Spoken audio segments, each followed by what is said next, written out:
with a link to the Skull Center. He must have stepped away, Bronwyn. Okay. Oh. Morning, Peter. Oh, there he is. I got it, Bronwyn. Thank you. Morning, Forrest. How you doing? I see Ed, morning. Well, it's afternoon for you. So, afternoon. Hey, what's your time up there in Alaska? Are you 2 hours behind us or one? 1 hour behind you guys on the West Coast. Okay. And then Melvin Douglas, I'm not sure where you're from. Are you here in California? You're muted. I think he's from Houston. Houston, Texas. Oh, Houston. That's by the way, I'll tell you something about Houston. You know, we have the franchise tax board here in California, which is our income tax collecting entity. Their second biggest office is in Houston, Texas. Yeah. Wow. But Shall we get started, Forrest? Let's be Yeah. clear. I'm just an immigrant to Texas. I'm not a. Oh, okay. Okay. All right, David, go. Okay, thank you everybody for being here. Thank you to those who will see us on Facebook and on YouTube, and thank you to Monty Butler and Bronwyn Larson and Forrest Howe for keeping things going behind the scenes. I'm reading this morning from a book called The Humanity of God by Karl Barth, arguably the most learned Protestant theologian of all time. He spent most of his life talking about how different humanity and God are. But in this book, he reversed himself toward the end of his life and started talking about the humanity of God rather than how different they were. But I think that what he says toward the end of this essay is appropriate for us now as we consider a very controversial topic. A free theologian works in communication with other theologians. He grants them the enjoyment of the same freedom with which he is entrusted. Maybe he listens to them and reads their book with only subdued joy, but at least he listens to them and reads them. He knows that the self-same problems with which he is preoccupied may be seen and dealt with in a different way from his own. Perhaps sincerity forbids him from following or accompanying some of his fellow theologians. Perhaps he is forced to oppose and sharply contradict many, if not most, of his co-workers, but he refuses to part company with them, not only personally and intellectually, but above all, spiritually, just as he does not want to be dropped by them. He believes in the forgiveness of both his theological sins and theirs, if they are found guilty of some. He will not pose as the detector and judge of their sins, theological sins. Not yielding one iota where he cannot responsibly do so, he continues to consider the divine and human freedom in store for them. He waits for them and asks them to wait for him. Our sadly lacking, yet indispensable theological cooperation depends directly or indirectly on whether or not we are willing to wait for one another. Let's pray. May God give us the grace to wait for one another, particularly as we discuss these most controversial topics. We know that these topics will, in some cases, arouse much intense thought and feeling. We know there will be a tendency to want a big conference from all over the world, after which we have a consensus statement to which we are all expected to bow. But give us the grace not to do any of that, but to wait for each other as we progress through this very difficult thicket of moral issues. In Christ's name, amen. We are privileged today to hear from Dr. Mark Carr. He is a graduate of the Walla Walla University School of Theology, of Andrews University Theological Seminary, and of the University of Virginia, which at the time was one of the very best places to study bioethics. From there, he came to Loma Linda, where he was a professor of ethics for quite some time, and then also he was the director for the Center for Christian Bioethics. From there, he moved to Kettering Medical College in Ohio, and then from there to Alaska, his own home state, where he is the regional director for ethics of Providence Health and Services. This is a Roman Catholic healthcare system in Alaska. So Mark is a Seventh-day Adventist minister who has served even as a youth conference director in Alaska, and now as a Seventh-day Adventist minister, he serves in this Catholic healthcare system. He has taken on, I think, the most challenging set of issues that we now face. I have dealt with controversial issues all my life, as has Dr. Winslow, I see here, and Dr. Carr. Those of us who deal with ethics don't deal with issues unless they are controversial. But this is the most controversial of all. Let me just put this very graphically. It's really important to think about whether the human nature of Jesus was like that of Adam before the fall or after the fall. That's an interesting and important question to which we should all address ourselves. But here's another one. Would it be okay, from a Christian point of view, surgically to remove a man's penis, scrotum, and testicles so that he will look more like the woman he feels like he is? That's the territory into which Mark Carr is leading us. Over to you, Mark Carr. Thank you, David. I have through the years always appreciated your introductions and your kindly welcoming of walking together into murky waters. That's exactly right. I am enjoying the position I have here with the Catholic Healthcare Service, learning a lot about Catholic moral theological tradition. That quote from Karl Barth, I think, is essential for any of us who cross boundaries, if you will, of theological traditions. And I have benefited immensely from my Catholic colleagues here. I am part of a 10-person department of theology and ethics. I want to just linger there just a moment. This is one Catholic healthcare system, 52 hospitals, 120,000 employees, with 10 ethicists of at least a master's degree, most of us with PhDs. Let me pose the question. How many Seventh-day Adventist healthcare systems of that size have any employed full-time ethicists? And it's not just so we can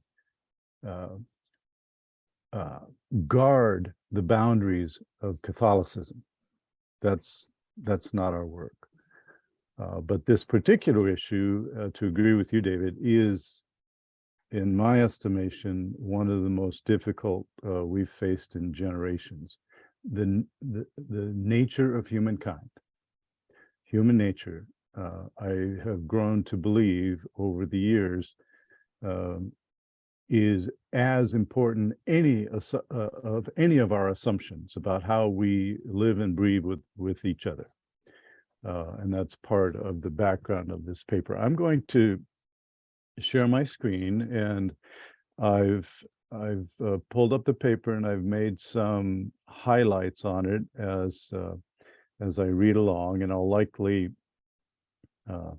just read through it, but then maybe give some side comments and so on as I reach some of the highlighted text. So this last fall at our annual Adventist Society for Religious Studies meetings that meet in close proximity and time to the Society of Adventist Philosophers and the national societies, as well as the Adventist Theological Society. I presented a paper at the Society of Adventist Philosophers, and this paper has been prepared and submitted to the Adventist Society of Religious Studies, where I was not approved to offer the paper or chosen to offer the paper, but they wanted me to submit it for possible addition in a collection of the essays from this year's meetings. So that all sounds very confusing as I describe it, but the point is, I presented a copy of this at this last fall's meetings of the Society of Adventist Philosophers. And on the final day, only a few miles away from us in Colorado Springs, on the eve, actually around midnight at the beginning of Transgender Day of Remembrance, which is a day of remembrance for those transgender persons who have been murdered in the past year because they are transgender. In Club Q in Colorado Springs, a shooter went in and killed a bunch of people. Mediating wholeness in a broken world was the theme for the ASRS meetings this year. And I want to argue it calls upon Adventism to ease up on our tribal concerns for who is in and who is out, what the world now needs. What have we thought the world needs from us in the past? What the world now needs from our Seventh-day Adventist Church is not a more fine-tuned statements, not more fine-tuned statements about who is acceptable for membership based upon their gender and sexuality. And we have plenty of them. Rather, our more difficult task today is to find ways to open our hearts and churches to marginalized others. This paper attempts to challenge the church's existing posture towards this community as reflected in our official statements on human nature, gender, and sexuality. Considering the expanding knowledge of biology of human nature, how can we deepen compassion for a fuller understanding of human gender and sexuality? In this paper, I assert that intimacy, including sexual intimacy, is essential to our human nature. In this process, I offer some attention to the Genesis story and to Jesus' attempts to offer us a more abundant life, a relational life. And I highlight our fundamental belief number 7, as well as some of the church's statements. Secondly, I look briefly at the relationship of the Adventist Church and its healthcare corporations in the United States. Our church's healthcare ministry fails to live out Christ's altruism to our communities in favor of protecting our relationship with the church. This self-protection ironically falls under the shelter of U.S. laws on religious liberty, laws that look like establishment of an official state religion to some legal scholars. And I would urge you, I think you have copies of the paper, I would urge you to get this paper, De-Establishing Hospitals. It will open your eyes to what's happening, if you're not already aware, of faith-based health caregivers in the United States that are being protected in their offerings to the public by the American legal system. And these scholars argue that that is an establishment of state religion in some way. Anyway, part 1 on human nature. Saying anything definitive about the topic of human nature as an ethicist is perhaps a fool's errand. Nonetheless, I take a both-and orientation to establish descriptive and normative accounts of what it means to be human.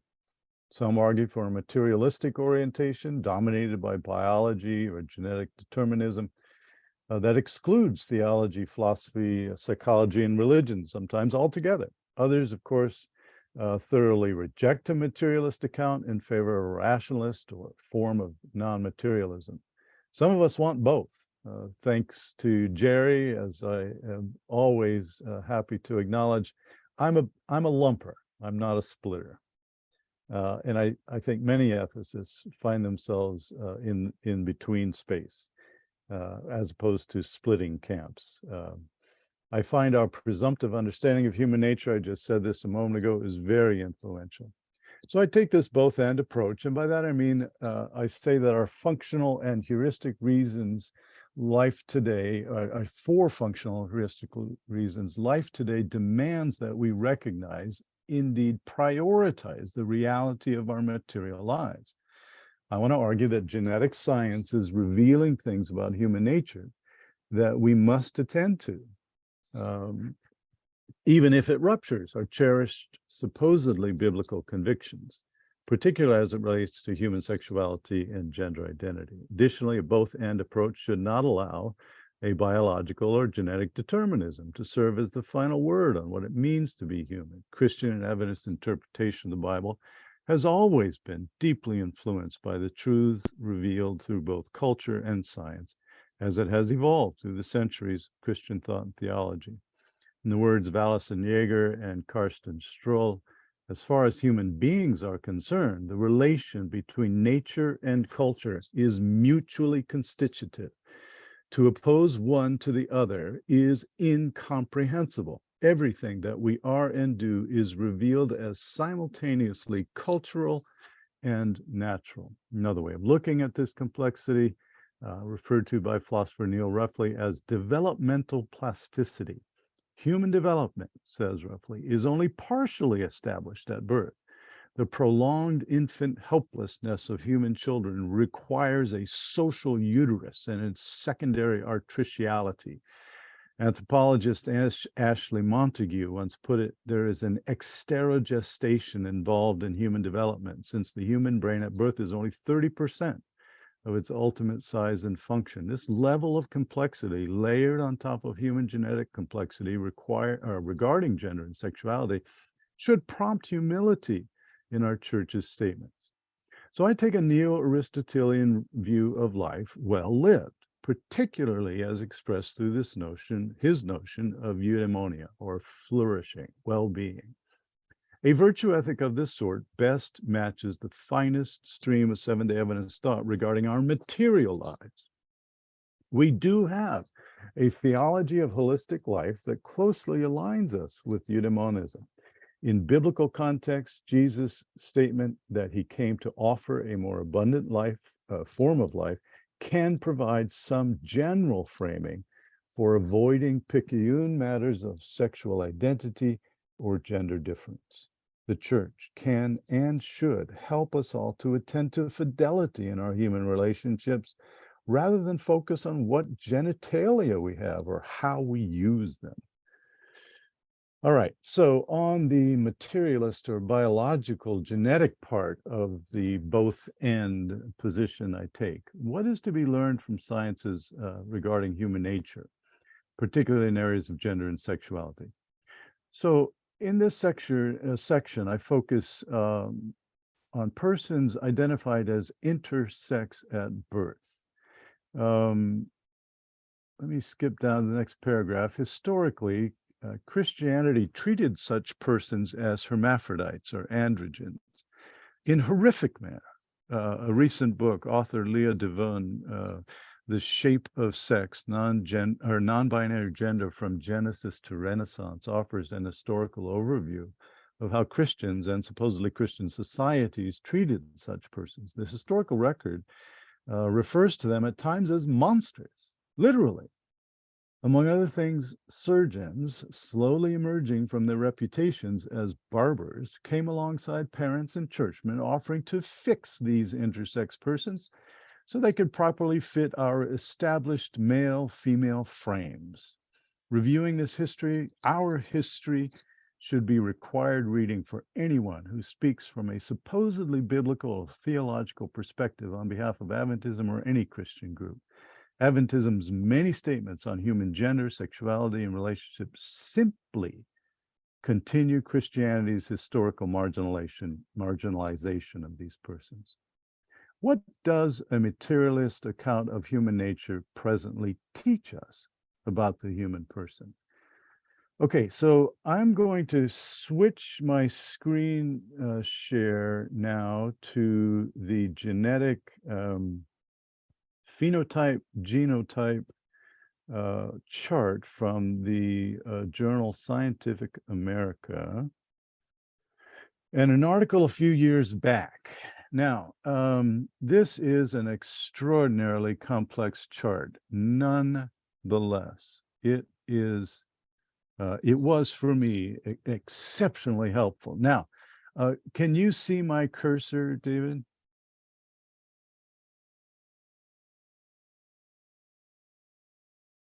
Yes. Yes, indeed. Yes. I can Okay. very well. Yes. Yes. Okay, so this chart, on the left, it orients us. Conception, genes and chromosomes get together, hormones start flowing, a human is born, and then puberty. And note the categorizations of secondary sex characteristics, thus assuming there are primary sex characteristics, both of which turn out to be pretty important morally and ethically speaking, that I haven't thought of in the past. I'll give you an example later. So the gender spectrum, a transgender woman, according to this, and a transgender male, according to this, and then a non-binary person is someone who identifies as neither completely female. Can you see that? Maybe that's helpful. Someone who identifies as neither completely female nor completely male. Such an individual may identify with both genders or neither gender, or they may be gender fluid, meaning their gender fluctuates between female and male. Now, I've learned a great deal from working with one person here at my job, James Terry, and a request came to us, to me, from the pediatrics department some time ago, some years ago. Are we allowed, Mark, was the question, are we allowed to care for young people who have gender dysphoria? Can a Catholic hospital, can we in this hospital care for a person with gender dysphoria and their family? And so I researched the topic, got with those who know a lot more than I, and then locally, James Terry and I went to visit with the physicians involved. We were allowed to care for young people with gender dysphoria, in part because Providence here in Anchorage was at the time the only place where people might get help locally without having to fly south. James Terry is a female to male transgender person with a Master's of Divinity degree from Yale University. And he is one of our spiritual care department chaplains in the hospital here. He and I went together, and I learned a great deal from James, and I continued to learn a great deal from James. He reviewed this paper for me multiple times. He helped me with my research and reading. And one of the many takeaways was, just because someone is born intersex or transgender doesn't mean they're non-binary. And for instance, he would go on to say, I was born a female. I'm not non-binary. I'm a male. So intersex and non-binary doesn't really fit me as a transgender female to male person. So the terminology and the way we try to classify stuff in our head and put it in this box and that box, and okay, it's fine if it's over there in that box, and so on and so forth. My boxes have been shattered ever so gently from James and others. Let's see. All right, so let me focus attention on this chart for a few minutes. So on this side of the chart is a female, okay? And on this side of the chart is a male. typical biological male, you see on that colored chart, all the way over to typical biological female. These categories in between, these boxes at the top, are known genetic patterns. We used to call these known genetic patterns mutations. Imagine if your child has 45X, 46XY mosaicism, and you need to come alongside your child at some point and tell them, you know, sweetie, most of the world thinks you're a mutant. I know you're my beloved daughter, but you know, there are a lot of people that think you're just kind of a quirk of nature or the result of evil or something of that sort. But don't worry about that. I know you're my daughter. That's how we have imagined these persons between male and female through the centuries, among other ways, of course.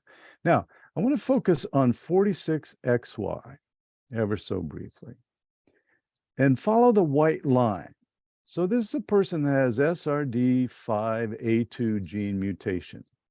In other words, 5-alpha reductase deficiency, and they have low dihydrotestosterone.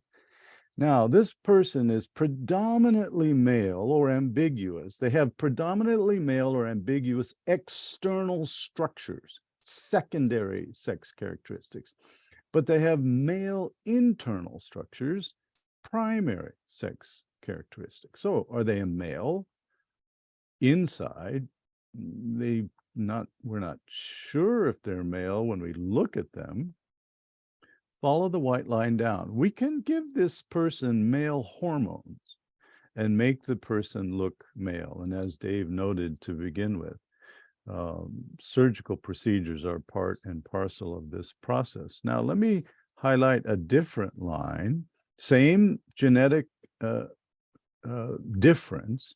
Follow the magenta line, and this person has AR gene mutation, which is androgen insensitivity syndrome. And you follow the orange line down to this person who has ambiguous genitals. And you follow the line down, if I'm not getting lost along the way, and this person has dysgenic gonad, can be removed and genitals modified to look male, in which case you'd go back over here and then give them male hormones. On the other hand, you could go over this way. Follow it along the white line over here, and you have female external structures and male internal structures. So the person is, again, what is the determinative factor? If it's biological determinism, genetic determinism, then this person is what? Female external structures, male internal structures. So this person has gonads. They didn't descend, and the body doesn't accept testosterone, so they look female. Follow the white line back the other way. Okay, let's fix this person. We'll give this person male hormones, and they'll look more male, and everything will be copacetic. Or will it? Let's take just a moment. Well, I don't know, Dave, should we take a moment on this chart, or should I wait until a break? Sure, why not? So See if anybody has a question of clarification. good. Particularly about that genetic phenotype chart. Anyone? Yes, I do. McKinley here. Yeah. So thank you for tackling this challenging issue. Just very quickly, I spent a lot of time reading your paper very carefully, and I'll have some comments, during the break. But to your chart here, as these, how shall I put this? Anomalies are identified. Should they be considered ailments? And if so, can it be said that those people have a medical condition and should be treated differently? Great question. That's part of the water. That's part of the waters we're walking into, and I address that in the paper, McKinley, as we go along. Not to say too much about what I'll say further along in the paper, but oftentimes parents who have a person who has, and we can tell the parent, your child has the following genetic condition, and this is what it will look like as the child grows. So you have the option right now, in the next few days and weeks, or you decide, we can surgically modify your child so that the structures that present themselves and the hormonal treatments that we offer will have your child turn out to look, and we hope have a consistent psychological orientation or identity that matches the physical posture with which they face the world. And those, yeah, it's difficult. I see Bronwyn's hand up, and then we'll go right back to the paper. Thank you, Mark. Three very, very quick questions. Number one, do we know what percentage of people in the world are dealing with this situation? Number two, do we know what percentage in the Adventist Church are dealing with it? And number three, why is it that all of a sudden we are hearing so much about this amongst high school age group people? On the last of your questions, I try to make it clear at some point in the paper that I cannot wade into those waters. The social phenomenon that's happening is something that is entirely beyond the scope of this paper. And I'll say more about it, but yeah. The other matter, percentage, it's difficult to know exactly, but there are some reputable organizations that estimate between 2.5% and 5% of all persons born fall in the genetic categories that were the in-between space on that chart just now. And there would be no difference among Adventists. There's no difference in these statistics. So Thank you. sure. By the way, Mark, Yeah. just to say, Elmer Capino just put a link up to a paper, so we'll come back to that later. So just Sure. let people know that it's in the chat. Thank you, Sounds Mark. good. All right, so in conversation, Loma Linda researcher Kirby Oberg and I have spent some time talking about this. He's a specialist, some of you may know him. He studies the first cellular divisions of the conceptus as it develops into a blastocyst and then an embryo. In conversation with him about this chart, he's confirmed its legitimacy and noted that development of gender is necessarily tied to our genotype, but cannot be thought of as simple. It is a complex process that is vulnerable to several events that result in variation. While I would assert, in light of this knowledge, that human sexuality and gender is fluid, not fixed, Dr. Oberg would say I'm engaging in an overemphasis of the data. Rather, he would say that we humans can be fluid because 90 to 95% of us are all relatively binary in our biological sex, maybe a bit more fluid in our gender identity.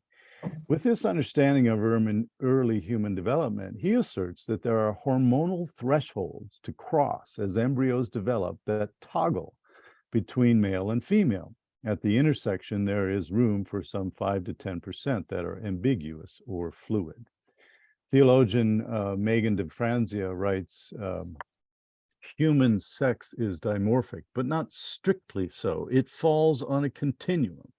There are exceptions to typical patterns. Now, she asks, are those who are not strictly male or female in body or gender problematic? Are they beautiful variations or troublesome aberrations?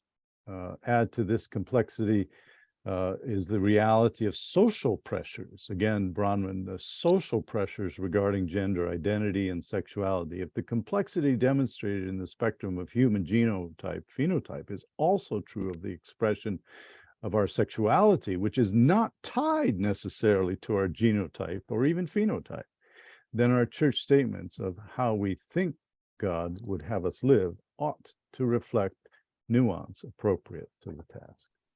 All right. I'm not interested in taking this paper along the direction of addressing the social phenomenon of gender in American international culture. I see no compelling reason for our church to say officially anything about sexuality and gender that attempts to position ourselves in the present state of the American culture wars. I'm interested in trying to establish a grace-oriented manner with which we Adventists can approach intersex and non-binary persons as beautiful creations of our loving God, persons whose genotype and phenotype with resultant expression in intimate relationships has nothing to do with church membership or God's gift of salvation. I agree with Lynn Marie Tonstad, who spoke at the Society for Adventist Philosophers this year, by the way, when she pushes Christians to take our claims of God's love more seriously. She writes, the whole social order that separates people into the decent and the indecent, that regulates accepted orders of bodily and economic exchange is ruptured by a Christ who gave his life for all, but most particularly the despised. I'm interested in our church embracing, as Tonstad notes, a model of loving exchange, free gift giving, and indiscriminate distribution, reflecting the economy of a God who distributes God's self among all people without reservation.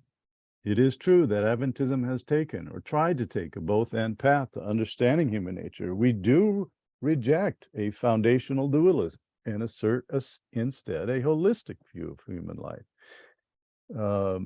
I'll say more about that below. It's also true that we believe God is revealed in nature. A corollary to this belief is a necessary commitment to science and what it reveals to us about nature, even human nature. I understand the present-day fringe groups within the church who have been preempted by the American culture wars, continually seek to discount science as a source of truth. Adventist fundamental belief number 7, the nature of humanity reads, man and woman were made in the image of God with individuality, the power and freedom to think and to do. Though created free beings, each is an indivisible unity of body, mind, and spirit, dependent upon God for life and breath and all else. Much more can and should be said about what it means for us to be created in the image of God with individuality, the power and freedom to think and to do. Presently, the individuality referred to here comes with caveats. The caveats focused on gender and sexuality appear to come from our literal reading of the Genesis creation account. Humans, we say, are created as male and female. Oddly, our preoccupation with strict literal interpretation of Genesis doesn't extend to the very next verse, to God's command to be fruitful and multiply. If a literal reading of 127 demands that all sexual intimacy be bound by a female-male binary, why wouldn't we also similarly be bound to reproduce, as is commanded in 128? Complementarity in this verse is easily interpreted away, or so it appears, as there are no statements by the church demanding that we multiply. Additionally, it seems the church would have us set aside the part of the Genesis account that says God created Adam in their image, such that human characteristics across the male-female spectrum were fully reflected in Adam alone, not Adam and Eve. According to the church, we humans are complementary beings, while singleness and the friendship of singles is part of the divine design. Sexuality is only to be expressed within male to female marriage. The transgenderism statement reads, the Genesis account is foundational to all questions of human sexuality. All sexual intimacy must take place within the bounds of male-female marriage. This complementarity and its associated intimacy must apparently somehow be monitored by the church, since membership depends upon it. One wonders how the church would know that its members were cross-dressing or living in intimate relationships as surgically transitioned transgender persons. Will our pastors become watchdogs for members engaging in such alternative lifestyles? The Biblical Research Institute has a special ethics committee. Issued a statement on transgender persons, and in a section, Believers and Sex Change Surgery, they write, while the struggles and challenges of those identifying as transgender have some elements in common with the struggles of all human beings, we recognize the uniqueness of their existential situation and the limitation of our knowledge in such issues. Nonetheless, according to the BRI, it turns out that cross-dressing is a grave disorder in human nature. The statement also notes apprehension that non-binary persons may be engaging in strategic efforts to express their same-sex attraction. The statement reads in part, in some cases, sex change surgery may be motivated by a sophisticated desire for homosexual activity. While I'm generally a keen advocate of the church's official statements, those focused on gender and sexuality are overly focused on tribal concerns and social phenomena, rather than reflecting on relational holism, Christ's offering of abundant living and mediating a healing perspective in a broken world. The statements attend primarily to who is in and who is out. Concern for who may be members of the church is paramount in these statements. Would that there might be substantive theological assertion here about how God's grace and love can be expressed through our church to those hurt and harmed by our cultures. Even as our U.S. society fails to provide safety for this community, we Adventists seem intent on defining biblically appropriate lifestyles over creating literal and theological space for ministry and healing. The transgenderism statement refers to contemporary trends to reject the biblical gender binary and replace it with a growing spectrum of gender types. Readers get the sense that the church feels the need to defend itself, its view of Scripture, and even God from the apparent horrors of a contemporary trend. These trends may result in biblically inappropriate lifestyle choices. The inappropriate choices they have in view include cross-dressing, sex reassignment surgery, desire to have a marital relationship with a person of the same biological sex. Such grave, inappropriate lifestyle choices triggered by the transgender phenomenon must be evaluated by Scripture, according to the statement. The document goes on to identify 10 biblical principles that guide this scriptural evaluation. Persons whose lifestyle is in accord with these principles is deemed worthy of membership in the church. What distinguishes these persons over against those who make sufficiently appropriate lifestyle choices? The distinguishing factor is intimate relations. The church clearly positions itself. All non-binary intimate relations are biblically inappropriate. Nothing substantive is said about fidelity to committed intimate relationships. As I read this statement, I can't help but think that Jesus would be on the receiving end of it, among those listening in for the hope of inclusion and salvation. The Adventist doctrine of sin asserts that humans living as transgender persons are doing so because of sin. It's only because of the tragic results of sin that there would be persons facing material life this way. The fact that Adventist theology proclaims all persons to be in a state of sin only makes this assertion about transgender persons more painful.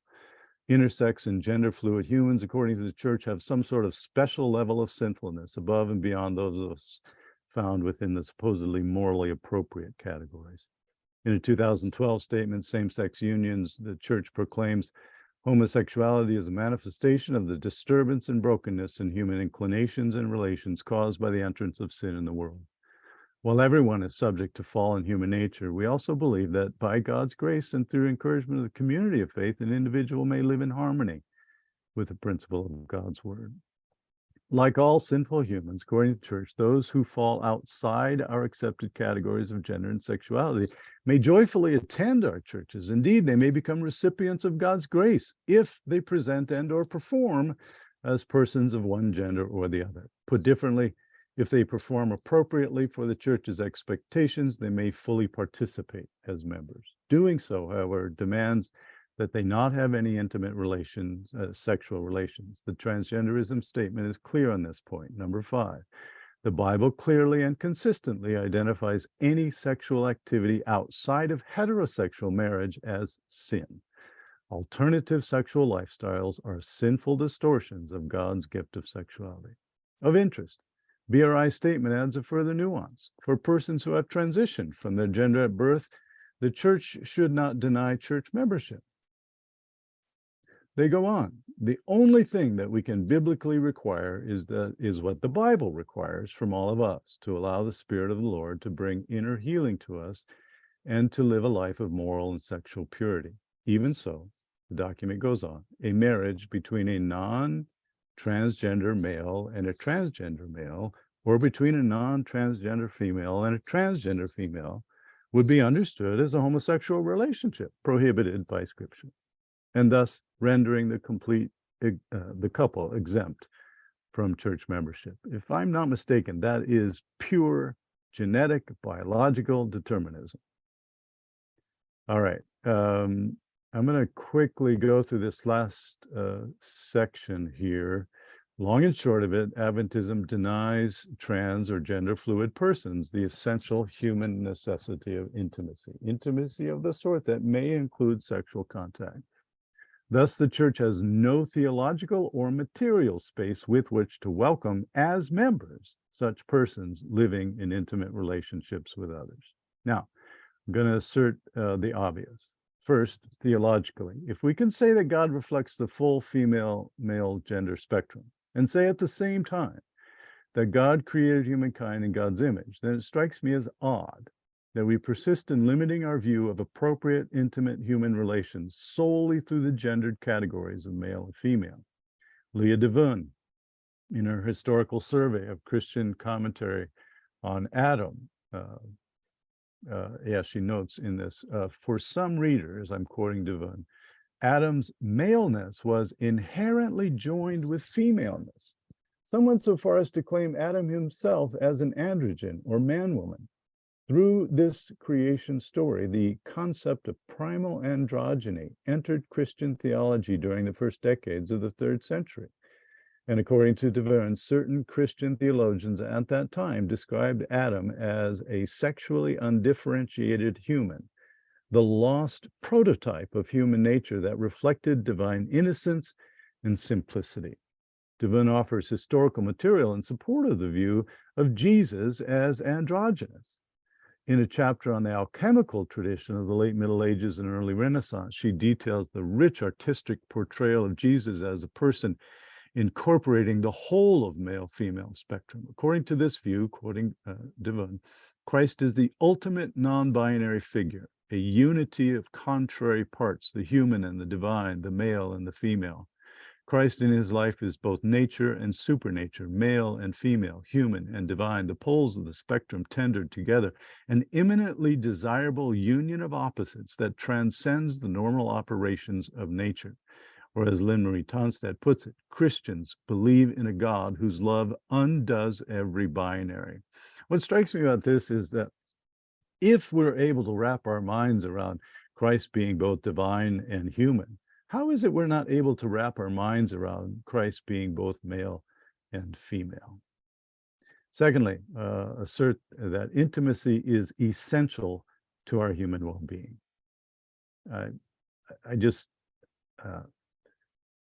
don't know what else to say to bolster that. I mean, I say some things here, but I'm going to move on.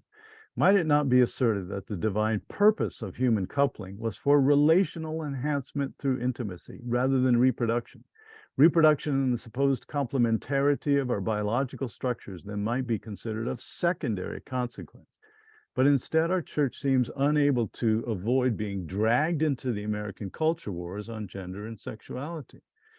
So I've noted here the importance of intimacy, the genetic science of human nature, and the alternative possibilities.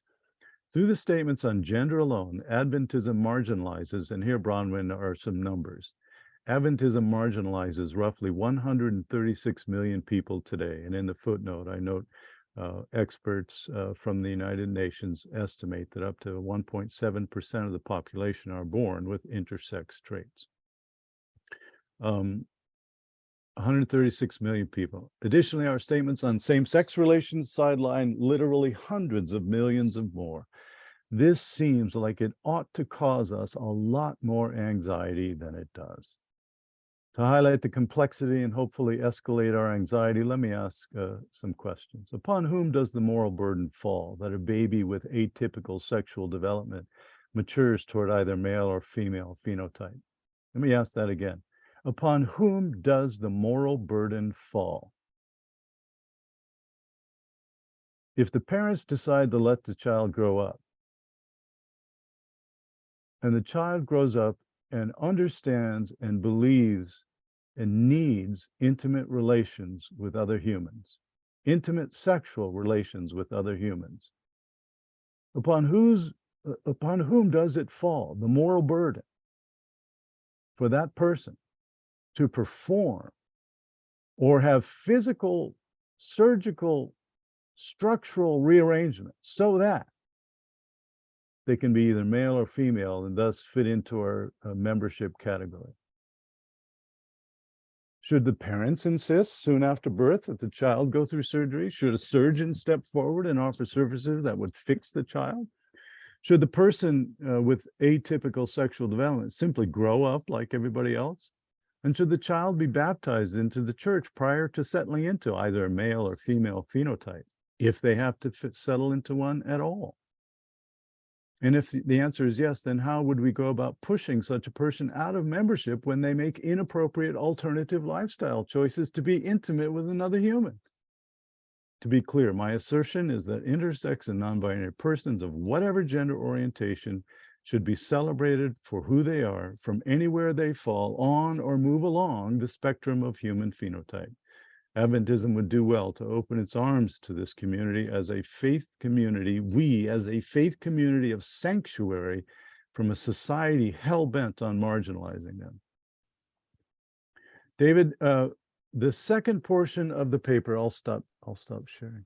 The second portion of the paper digs into a slightly different topic to try to illustrate the practical realities of caring for persons that are non-binary. So let's save that part for after the break. Would that make sense? Yes, it would. So Okay. let's take a break. And the first thing we'll do when we come back from the break will be to have Mark go through this section, next section on how the church relates to that.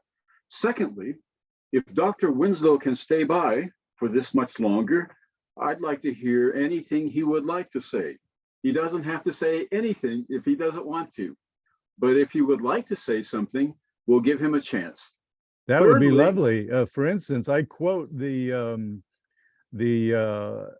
Adventist Health Policy Association, AHPA. Is that right, Jerry? Yeah. They have a statement about caring for persons, and I quote that in the section ahead. Okay, then thirdly, let's have discussion amongst the group. And then finally, I'd like to address this question. Is this issue such that we should split the denomination over it? And my answer to that question is no. And I think I have a reason that will surprise people. Okay?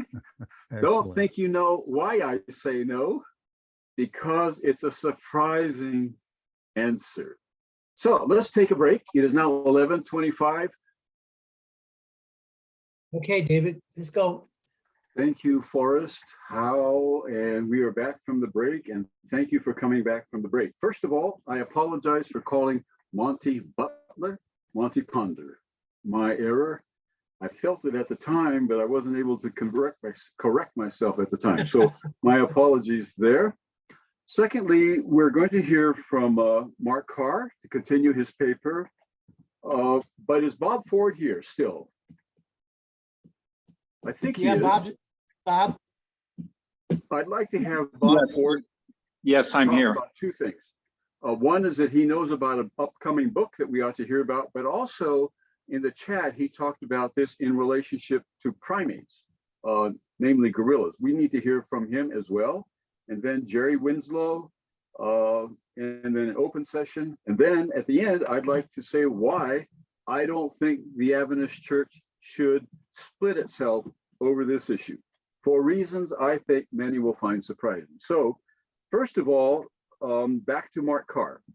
Yeah, let me just say here, Elmer, I don't want to put you on the spot, but I just wonder if you wouldn't speak about this topic as a psychiatrist. So I'll call That'd on be you good. later. That'd be Call good. you- Okay, go ahead, Mark. Okay, let's go. Second part, second assertion. Adventism in the United States is presently in a posture of self-absorption and self-protection in relation to sociocultural and political issues in our society. I want to illustrate what I mean through a brief assessment of our healthcare ministry in the US, particularly in relationship of the Adventist healthcare corporations. I'm going to put my headphones back on. Sorry for the disruption. I thought I might take them off, but it helps me to focus better if I do this. Okay. First, it must be recognized that the church does not own our healthcare ministries. Adventist healthcare corporations are not owned by the General Conference, the administrative branch of the church. Adventist healthcare corporations are identified by American corporate legal structures that govern, license, and monitor the offering of healthcare in our country. The General Conference gave up ownership of these corporations back in the late 80s for fear of litigation that would gut the church coffers. Thus, the various Adventist healthcare corporations are standalone corporate entities that partner with the church, find their existential identity within our faith tradition and community. Adventist healthcare corporations partner with our administrative branch for obvious and deeply integral reasons. We are all committed to our church and our God, but we see life differently. There is a necessary tension that exists between the medical and administrative branches of the church. I see the same tension in the Catholic system within which I work. Those in the medical healthcare subculture have an outward-facing ministry to the public, while those in church administration have an inward-facing view protective of our church identity and structural boundaries. This amounts to an insuperable tension that will eventually rupture the bonds. Adventist or any faith-based healthcare corporation have identity bonds with our church, but they have a fiduciary duty to the public. One of these two must be prioritized over the other in our present society. And this goes back to what I said at the outset about the legal theory of establishment for faith-based healthcare corporations. All right, faith-based Adventist healthcare corporations present themselves to the public as committed to extending the healing ministry of Jesus. I think I'm on safe ground to assert that Jesus was self-effacing. He was altruistic toward those he came to serve. Thus, it seems to me that a Christian healthcare corporation that seeks to extend the healing work of Jesus ought to be similarly self-effacing. Of course, a balance of self-protection and self-effacement is necessary in any disposition focused on caring for others. In corporate Adventist healthcare, telling the public that they are the focus of our service is ostensibly altruistic. However, when hospitals limit their treatment offerings to the public based solely upon faith conviction and connection to their administrative branch, they reflect an egocentric, self-protective approach. To be clear, I'm asserting that altruism should be the primary virtue of a Christian healthcare corporation, whether Catholic, Baptist, Mormon, Lutheran, or Adventist. All are licensed by the state and federal government, and we serve our communities with the presumption that when persons enter our facilities, they can avail themselves of the medically appropriate legal services that hospitals normally provide.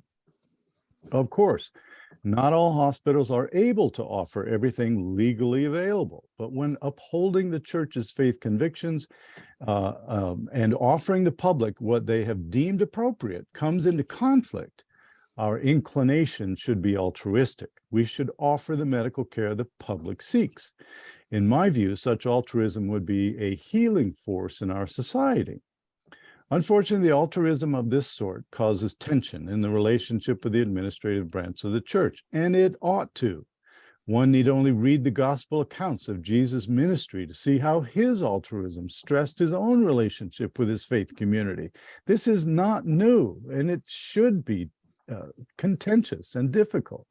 When our healthcare corporations override altruism to the public out of fear for the potential repercussions with the church, we place restrictions on the services we offer in at least 3 areas: assisted death and suicide. Most people in the US die in a hospital, and most of them know it's coming, often with excruciating physical and psychological pain and suffering.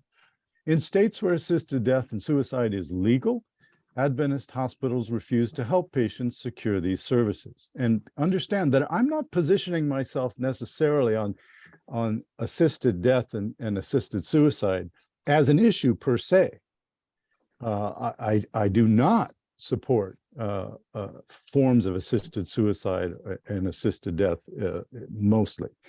So I'm not positioning myself on that issue. What I'm positioning myself is about healthcare corporations, hospitals, persons serving the public, and the altruism that ought to innervate that service to the public, and drawing boundaries and lines around that. All right. So if there are physicians working for us in our hospitals who are willing to help patients end their lives, should we forbid them because our clerics in Washington, D.C. deem it morally inappropriate?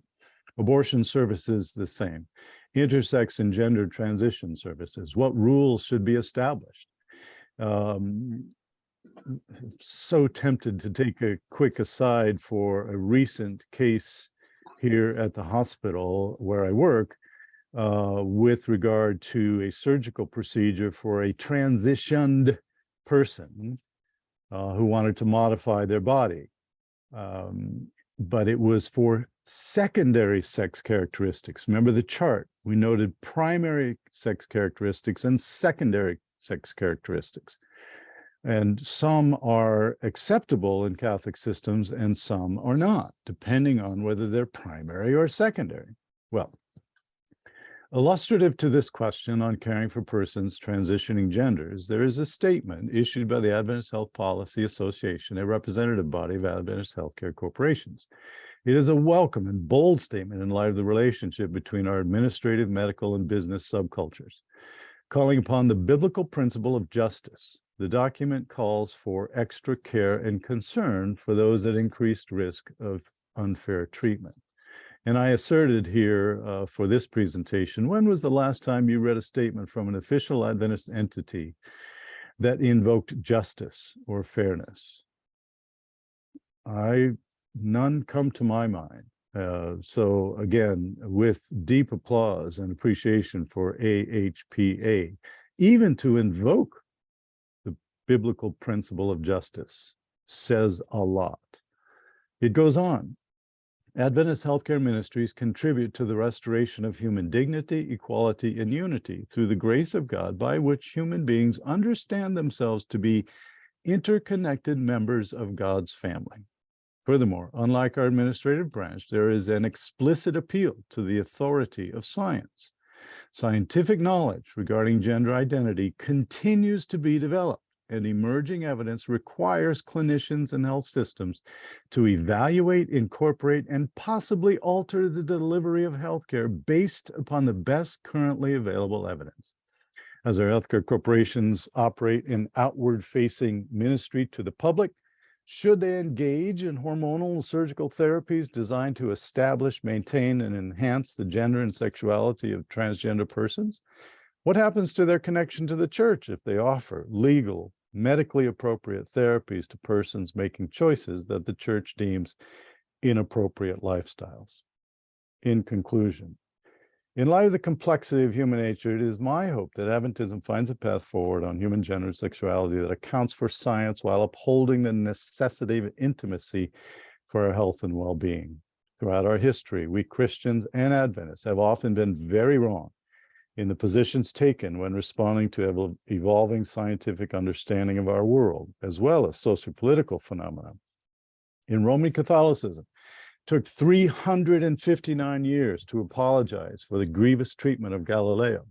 In that case, science and faith collided, and Galileo, at 69 years old, was put under house arrest and lived the last 9 years of his life that way. In a Washington Post article about that event that appeared in 1992, an apology by Pope John Paul II, his words, "The underlying problems of this case concern both the nature of science and the message of faith. One day, we may find ourselves in a similar situation, which will require both sides to have an informed awareness of the field and of the limits of their own competencies.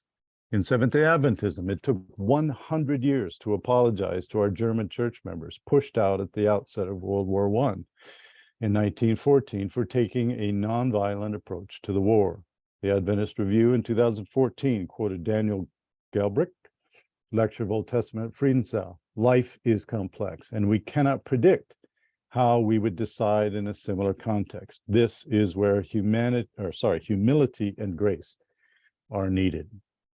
I'll skip over this section and just go to the last paragraph so we can have some time to talk, rather than further delineate who gets to be counted among us as members. Seventh-day Adventism ought to turn its attention to how we can show God's unconditional love for marginalized persons in our society. Opening our hearts, minds, and churches to this community is the mediating work of wholeness for our broken time. Thank you, David.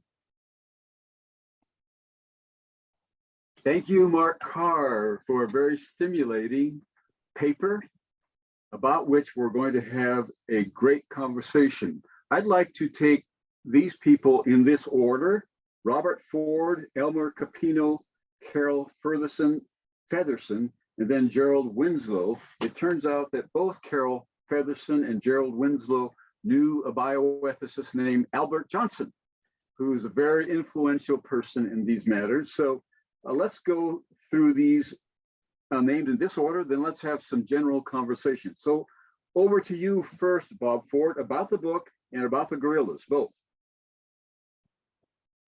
Just briefly, I put a link in the chat to this new book that's come out that looks at social transformation and regeneration by Adventism in the highlands of South America. Some of you know my roots, family roots in that area with the Stalls and the Fords. And I think it's really worth looking at because that was an era of a lot of politicized differences about church and state and so on that we're kind of facing again today. It's interesting. Secondly, I just wanted to mention briefly, some of you know that I volunteered, I helped found the Adventist University of Central Africa in Rwanda. Our campus during those first 5 years that we were there was about 2 miles away from a very famous lady who was the closest friend to Dian Fossey. We got to know them about their work among the mountain gorillas. When I went back to teach in Rwanda a few years ago, I then eventually volunteered and served for about 6 to 9 months, heading up the Dian Fossey Fund's work in the Congo. And I'm not a primatologist, I'm not the specialist on that, but I got to interact with people and they pointed out some very interesting things that was new to me about what happened in terms of these transgender and other issues among primates, both chimpanzees, but also among gorillas. And lately I just read an article that points out that biologists are showing over 250 species in which you can identify biological species, not all, in which you can see those kinds of variations as well. So I'm really interested in what Mark has pointed out. And I think this is a case where science is helping, hopefully, to broaden our minds toward the complexity of human nature and how we should interact with it. So I just wanted to mention that. I'm sure there's a lot of other questions we'll get into, but you know, it's really important. Mark, thank you so much for raising these issues. I think they are very important. Thank you. Thank you, Dr. Ford. Over to Dr. Capino. Hello, can you folks hear me? Yes. Okay, I posted an article that was a required reading when I was in my psychiatric training. Just for a background, I've done child and adolescent psychiatry for the past 35 years. And I've seen a number of these cases. That article, I've learned three lessons from that article there: that we do not choose our sexual preference, that we cannot change it, that we didn't have to learn it. And I wonder if any of our general conference, our policymakers have reviewed that case and incorporated that in their decision making. That's all I have to say. Thank you. Thank you for the reference and your experience and the question appropriately put to our denomination. I think Carol Featherson next. I hope she's still with us. Is she? Yes, I see her. How about speaking, Carol, what you put in the chat?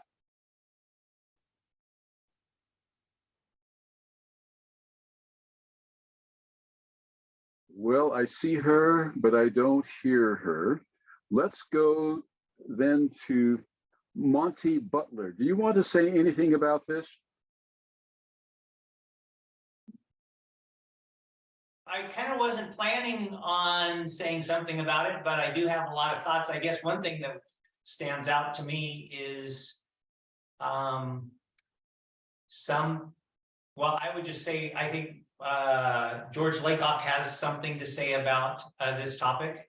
I think some people in the church, and not only our church, are very interested in right thinking more than about right thinking and the morality of right thinking versus the morality of right behavior. And so I think this gets to what Mark is referring to a number of times in his paper about fidelity in relationships versus what are the genders of the people within that relationship. One is more focused on the thinking and the names versus the behaviors that are in there. I think for some who are focused on that right thinking, fit with George Lakoff's idea of the strict father morality. And I think within George Lakoff's strict father morality, there is a clear hierarchy of roles, and that includes gender. And if you don't have male and female in that moral system, which I believe a lot of people hold on to very tightly, if you don't have male female in that moral structure, it breaks apart. And I think that's one of the things people are clinging on to, is that their focus on right thinking and this hierarchy of gender falls apart if they start to see any kind of continuum. And so I think there's an unwillingness to consider those things. I don't think they want to read those articles. I don't think they want to hear about the genetics, because it doesn't allow one to know if something is one way or another. If I can quickly assert, David, both Elmer and Monty, their comments go to what I think is one of the principal difficulties, and that is our church leadership feels in some way literally bound to what Scripture says and only what Scripture says. So reading articles and understanding human nature with the depth and nuance that someone like Lakoff would bring to us, or the psychiatric science field, is just something that seems unacceptable, or they're not allowed to use it almost. And I'm caricaturizing.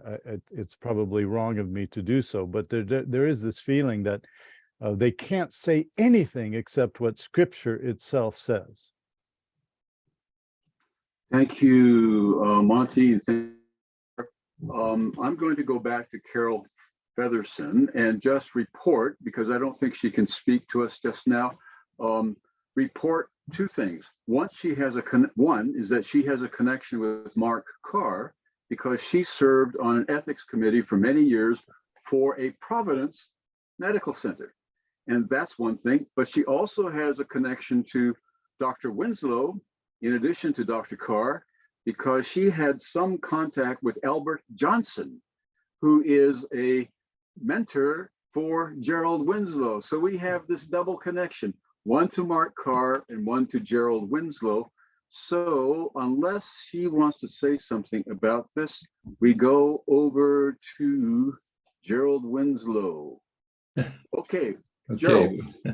Good morning, David, and all of you. Am I being heard? Yes. Okay. In your elegant introduction of Mark Carr, David, you didn't mention that he's an accomplished woodworker. Mark, I just wanted you to see this. It's a beautiful turning out of walnut, I believe, and it graces my desk. And most of you wouldn't know that about Mark. And by the way, Mark Carr is Albert Johnson's intellectual grandson, because Al Johnson was my teacher and Mark was my student. Indeed, and if I may, I learned wood turning from you as well. So well, now I'm going to teach you what you were right and wrong about in your, good. in your paper. Not really. Well, first of all, thank you. I hadn't planned any response, and David, it's okay if you put me on the spot. But I did read the paper and appreciated it. I appreciate the courage of speaking out so plainly on something that really needs to be addressed. Well, actually, several things that need to be addressed. Let me just point out some areas where I agree with you. I think the most important area is we who work in healthcare care for all the people who come to us. As one of my friends said, we respond to the inconvenient pleas for mercy. You can write that down. They're often inconvenient, and they do require mercy. And so when you think about Mark's paper, just think of it in terms of responding to the inconvenient pleas for mercy. I also agree, Mark, that we have to be humble enough to learn from the best. Oh, you muted yourself, Jerry. I did mute myself. Now I don't know what immortal sentence I was in the middle of. Respond to the best is. Well, I think that another area of agreement is, I think we have to be humble enough to learn from the best scientific evidence, which changes over time. It doesn't supersede scripture. I think Adventists at our best want to learn from nature and scripture, but whether we use the language you've used about materialism or whatever, the material of nature presents us with evidence. And some of that evidence is very human evidence, and we should pay attention to it. There are many things to learn, and as Ellen White says, many things to unlearn. And we've got some unlearning to do in this area. Another area of agreement with you is that I think we should really differentiate carefully about the different kinds of conditions of people who might be described as gender nonconforming. I don't really like that expression much, but I'm searching for a better one. For example, intersex is a condition that the reason you can have statistics so high is, as you report, 1.7%, I think you said, but you don't hear about it that much in the culture, is that many people are intersex and don't know it. I've known at least one person who presented fully as a female and only learned she was intersex when she couldn't get pregnant. Yeah. And then she discovered that instead of ovaries, she had testicles that were undescended. The trouble with surgical intervention, to use your word, to fix this, is you can do something surgically with part of the material world. You can't do something with surgery to fix the brain. And as Kirby Oberg has taught me, we're beginning to learn that there are differences in brain structure that are developed through this very complicated process of gender differentiation. And we can't see those. And one of the cautionary notes that I've tried to offer to some of those Adventists who know all of the answers but actually don't know the questions is that, because I have discovered that there is a certain compassion that people will have. Let's just take androgen insensitivity. So I happen to know a fellow bioethics professor who's the mother of a androgen insensitive individual who is male genetically, but presents as female and is happy to be. And didn't know she was, they didn't know that she was intersex until she was 16 years old. Now, when offered surgery to remove the testicles, she said no. She likes being who she is. And I think one of the answers to your questions about who gets to decide those things, why don't we ask the people with the condition? Because you don't know what's in here. And Adventists, some of them, I won't say all, some of them can be fairly compassionate if they can see a physical difference like intersex, but they can't imagine being similarly compassionate if there's gender dysphoria that they can't see because there's no physical manifestation. Now, I think that's a denial of Adventist holism. We are body, soul unities. We are physical, social, psychological, spiritual beings. And we should remember that, and you've reminded us, we certainly agree on that. I think we're probably also agreeing that we should pay attention to the General Conference statements, but we should not do obeisance to them. So you drew attention to the Adventist Health Policy Association. I put a link in the chat for people who want to see that statement. There are 3 other statements there that might be of interest and even worthy of discussion here sometime, one on racial relationships and healthcare justice that I think is especially worthy of consideration. And we're working on one now on abortion. Who gets to speak for the church? You know, our CEO here at Loma Linda decided we were going to present the paper that you'll find there at that link on the care of transgender persons here at Loma Linda at one of our board meetings. And one of the main church leaders said, well, with all due respect, who's the Adventist Health Policy Association that they would get to speak? And I didn't answer him because it's not my job to do that. But I might have said, well, with all due respect, who's the BRI that they get to speak for the whole church? That's maybe a handful of people to speak for millions of us? Probably not. We should pay attention to what they say, but then part of being a community is we should have the wherewithal to challenge. Just let me slide in here. The BRI is our equivalent of the magisterium in the Catholic system. The Congregation of the Doctrine of the Faith for Roman Catholics. We might, enough about that. I will say this though, on that contrast there, who gets to speak for the church? There was a time, and this is what old duffers do like me. There was a time when I can look back and say in the 1980s and 90s, the church worked very collaboratively with people like yourselves on this, in this Zoom meeting, to listen to the best scientific evidence and to listen to theologians and to spend years developing collaborative statements, the kind that you've celebrated, Mark, in some cases, and studied. That stopped. A decade or more ago, it stopped. And what happened is you get biblical scholars, especially wedded to a very fundamentalist reading, a literalistic reading of scripture, developing statements for healthcare with very little input from the healthcare side. That is an arrangement calculated to continually drive a wedge between the church and its health systems. And we really need to quit it. I can't be more plain spoken than that. So let's find a different way to do these things. We might differ a little bit, Mark. I don't want to dwell on it because I so much enjoyed what you've said and written about the authority structure in our health systems. We are separately licensed 501c3 corporations, but for example, in Loma Linda's case, we are a General Conference institution. Every 5 years, the General Conference gets to exercise a great deal of control over Loma Linda by selecting our board and officers, and they're dominant in that role. They're dominant on our board.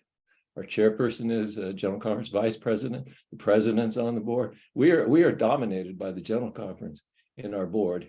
We're different from the other 4 systems in in North America because they are related to unions, as we call them, and Loma Linda is a General Conference system. But I won't go into all of that political complexity. The thing where we might differ a little bit is, I think the United States is blessed to have a very large number of faith-inspired health systems. And Catholics are the biggest of those by a very long shot. And they're getting bigger as they merge. If you look at Ascension and some of these great mergers, one now called Common Spirit Health, I think, a huge system. And sometimes they have joint ventures with Adventists, as they do in Colorado, for example. And I must say that sometimes those joint ventures have made us stronger because they come in asking a set of questions that we need to answer, some of which you raised today. But I don't think either the Catholic system or the Adventists or any of the others would be better off if they took the position that everything the state authorizes and everything medicine can do, we have to do. If the Catholics don't want to do tubal ligations, go to a different system, I guess. It gets problematic if you're the only system in town. So I admit that. But I don't think Adventists are obliged to do everything that medicine can do that's legal. And you and I could have a long conversation about that. If it's physician-assisted suicide, which people use other euphemistic terms for, whether it's abortion or assisted human procreation or many other such things, I think we have to make intelligent decisions based on our own set of values. And if we don't, if we insist that faith-inspired systems can't do that and they have to offer everything that medicine has put out there because they're serving the public, I think that would really undermine the integrity of the systems and in the long run impoverish all of us. So enough said. Sorry I took so long, David. Thank you, Let me end again with a note of real appreciation. Mark, well done. Thank you. Wherever we differ, we have to preserve those things, or the universe doesn't need both of us. So. Exactly. I know Mark would like to respond to that, but let's keep moving and give Mark a chance to respond later. Carol Furtherson has put this on the chat, so let me read it. Apologies that I am unable to speak today. This is what I shared. As a former medical social worker, I served on a Providence Hospital Ethics Committee for many years in the 1990s. Our committee was sent to the University of Washington in Seattle for week-long training several times to study under anesthetist Johnson, Albert Johnson. With that said, I very much appreciate this discussion and the importance of having it. So thank you, Carol. And then over to you, Forrest, as to the people on the queue who would like to speak. Okay, we're ready to go, and going on my list is my good friend Anastasia.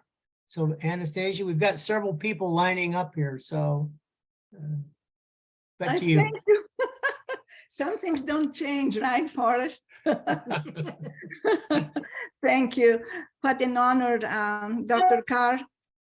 What an honor it is. I cannot see you, by the way. It's okay. But that's okay, to have you. And thank you so very much. I will try to be very quick in 2 points. Let me start with the one that I don't totally agree in humility. And I know you're aware of the cultural differences between East and West in the roles of men and women. And so many times, and also we see that in iconography, where we make God or icons to our image. And that's understanding we have to identify with God rather with God. So we have blue-eyed Jesus, Palestinian Jesus in the iconography, and Mary and all that. From the example that you gave and I agree with everything else that you said, humbly. I agree and admire your scholarship. But the comments of, and I don't remember the person's name, of believing or promoting or writing that Jesus was hermaphroditos, it has not, her arguments are not strong. And I'm afraid also culturally many things can be misunderstood of what is male and female. They're male and female psychological or behavioral characteristics, and the person is fully male or fully female. For instance, an Eastern man, a Greek man, Mediterranean man, he can be 100% man and then cry, show his emotions and cry. In the American society, Western society, that's a weakness. That is a characteristic of female. So iconography can show John's head on the chest of Jesus, and many say, well, that is that is very common. It's very common still in our society, in our Mediterranean society, for males not to be married at that age. It's very, very culturally accepted. Till today, women walk on the streets a la braccetta with holding hands and things that are not homosexual. Men can hug and kiss, and women and so on and so forth among themselves, and it's not a homosexual behavior. So it's not enough either in writing or hearsay or cultural that Jesus was bisexual. That doesn't mean that I wouldn't love him and obey him as much as he was, but nevertheless, we should not, I don't think that that helps the cause or that it's factual. The other thing on the, because of the turbulent times now, I never believed in a schism, either in the Adventist church or in the Orthodox church. Nevertheless, it's a tremendous small book by Hannah Arendt, very renowned philosophers and political scientists, on violence, which is very different, power and violence. And she says the two, and she talks about the government, but I think applies in the church, the two are opposite. Wherever there is power in the numbers of people in a group that they have power, violence is absent. And so about if and I love the Beatles, imagine, if not now, then when? When are we going to speak out like you do, but say, but no, because we will lose so much money that will be invested of the tithes, or no. And we know what Aristotle says about the corruption of democracy.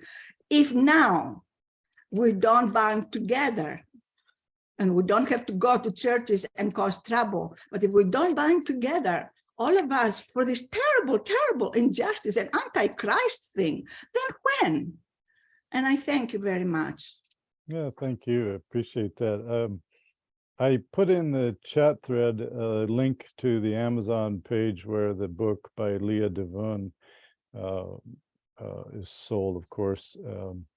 I really highly recommend it, in part because she takes the effort to go through the history of how non-binary persons, transsexual persons, intersex persons have been treated by the church and by Christian theologians, both East and West. She finds herself throughout her historical search in both sides of that line, if you will, or that divide, Anastasia. And boy, the book, I mean, even just the introduction, it was so worth whatever money I paid for it.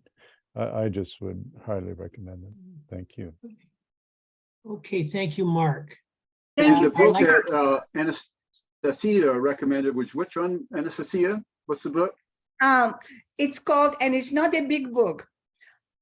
It's by Hannah, a Jewish scholar, Arendt, A-R-E-N-D-T, on violence. The topic is the title is on violence. The title is on violence. It's not about the church, but it is really amazing. And also, when my time comes, on Aristotle, about he was against certain things of democracy because number one can be very easily corrupted as well in democracy from money, and the other is education, which is to know, to learn. And that so her writing on violence, it's very different. Her point is that when we have power, in the sense of we the people binding together, and we have that tremendous influence on government or whatever other institutions, then violence will be less or will disappear.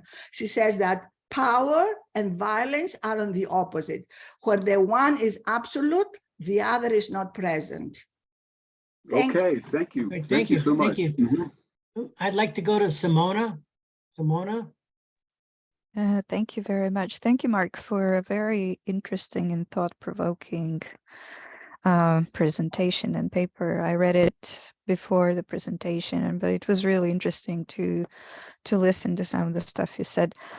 I think there are three aspects of this issue that you put most emphasis on the church, but there are three aspects of it. One is social, another is medical or biological or scientific, and then the third is religious or church-based, right? So you put most emphasis on what church is doing, but my problem is that the church is trying to change the society in a way that it excludes not only people within the church, but excludes such people in the society as well. It wants to deny them rights that they should have in an egalitarian society, which means that all people have the same rights: the right to work, the right to marry, the right to, I have a problem when the church becomes an arbiter of who belongs within the society. And then, when the church becomes an arbiter of who is worthy of medical care, that is another issue. When I went to medical school, the rule was whoever walks in and requires care, they receive it. Right. And so when we start parsing out, this person is not up to my standards, so this person is not worthy of my help, then maybe you need to get out of medical field. I'm sorry. In medicine, you are bound by duty to help whoever needs it, needs it, regardless of what you think about it. And so that's that's one thing. The second thing I want to say, and this is one thing that I have a huge problem within the church positions itself as somebody who has the right to tell somebody they don't have the right to intimacy. And intimacy is one of the key elements of every human being's well-being.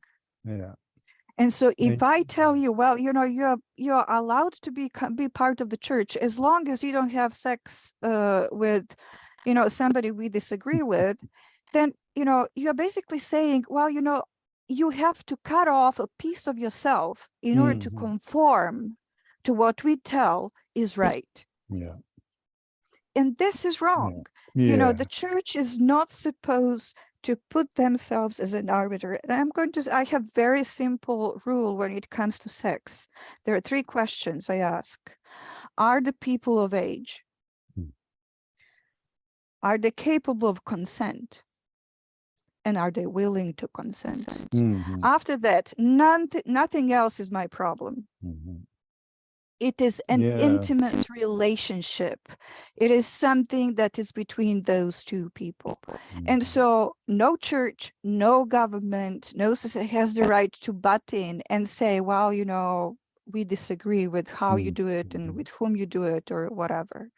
So we are giving ourselves huge rights to impose our own moral values, which should be personal. So what I do, that's my moral value, how I live, but I don't have the right to impose it on you. Yeah, I And so appreciate that. we are allowing ourselves to become arbiters of what is right and what is Mhm. wrong. Yeah, it's interesting as I've presented the paper in a couple contexts so far, no one short of you, Simona, has picked up on anything I've said about human intimacy. It seems either uninteresting or not particularly relevant to the fight about genitalia. So I would love to engage the church in more broad talks about the theological richness of Adventist holism with regard to human nature and fidelity and intimacy. And Monty noted earlier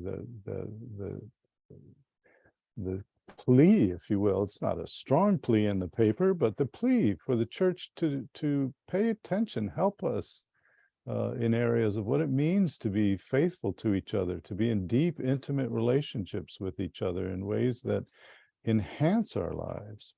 On the other thing that is imposing on society a sense of the position or morality of our church imposing itself, it can only be done practically through the healthcare institutions that we own and operate or are deeply embedded with. And again, I think it would help people to hear the context with which I approach this, in part because, as Jerry noted earlier, immense, huge amount of blessing to this country and the country's people who have been cared for by faith-based healthcare institutions. I came to Providence in part because they said, and they continue to act as though the poor and the vulnerable are the persons that they care for. The rub comes, the difficulty comes when the tension happens between the administrative branch and the healthcare branch. And as I put in my paper, that tension is inevitable. Give you one quick illustration. Recently, persons with gender dysphoria, I noted it earlier in my discussion on the paper, were looking for help in Alaska. And we very carefully vetted our way through with all of the moral theological people in Providence system and began offering care to pediatric patients with gender dysphoria and their families. Established practice, really, and the community began to know that we were the ones caring for persons like this. There was no independent clinic that was capable of managing that. And that's part of the reason why we were allowed to, because we were the only place. And contextual features are so important in Catholic moral theology that they said, look, we wouldn't normally do this, but you guys are the only ones in the community that can help. So go ahead. We'll do it on a case-by-case basis. Well, somehow the Archbishop found out about it. And the Archbishop spent about a year and issued a letter, a pastoral letter to the Catholics in the community about gender issues and transgender issues, to which he opened no quarter for anything other than male-female, just like Adventism. That's who humans are. You're either male or you're female. Given that theological stance, hospital, you need to cease and desist. Now, he did it very gracefully in back channels with our CEO, and we handled the patients over a year and a half and the family, and we got them transitioned to other clinics, and we helped establish another independent clinic in town so that the community could be served. But that kind of institutional power that exists from one branch of the faith tradition to the healthcare ministry branch of the faith tradition has an unseen reality for the care of the public's health. And I would assert women's health in particular, because this is we haven't even gotten into women's health. I could go on ad nauseum about this middle-aged white guy making decisions about women's health for the Anchorage community and the women that show up in our hospital. I get a little worked up. Thank you, Simona, for allowing the door to open a little bit on that reality, because to your point, Jerry, immense blessings to the American citizenry, but on women's health, particularly from some areas of faith-based healthcare ministry, has not been helped. Okay, thank you. Sorry to go along. If That's I could okay. just add one thing, I think that many Christians are forgetting one thing, and that the command is to Quickly, please. love. The command is to love. The command is not to love unless. Yeah. Thanks, Simona. Okay. All right. Okay, I want to go to Dana. Dana, to you.